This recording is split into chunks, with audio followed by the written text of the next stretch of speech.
Salama e, mahery ny anarako, 5 taona aho mianatra amin'ny LCMR Miarinarivo. Aty amin'ny ala Marombizano misy anay amin'izao fotoana izao. Ahitana karazan-java-maniry maro eto izay samy manana ny mampiavaka azy. Rehefa hanasakajy azy ny botanista dia ny raviny no jereny voalohany.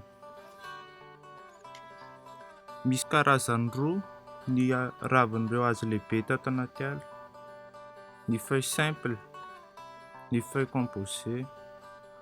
Raha ny indraindray jerena dia misy ny allongé sy ny bifurqué, ny arrondi en forme de cœur sy ny oblong ary ny trèfle. Raha ny sisiny kosa indray jerena dia misy ny feuille à bordure lisse,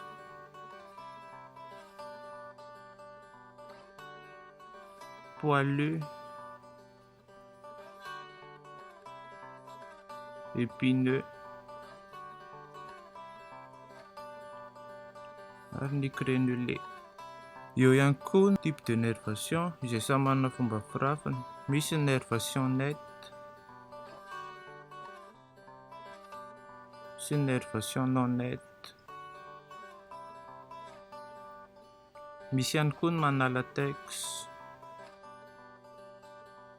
Ho an'ny karazan-kazo hafa dia tsy feno ananana fa follicule maro izay mirafitra ho peigne. Raha mafara amin'ny follicule iray dia antsoina hoe imparipenné, raha roa kosa indray dia paripenné. Araka izany, fahafantarana bebe kokoa momba ny zava-maniry iray dia mitarika antsika hiaro azy.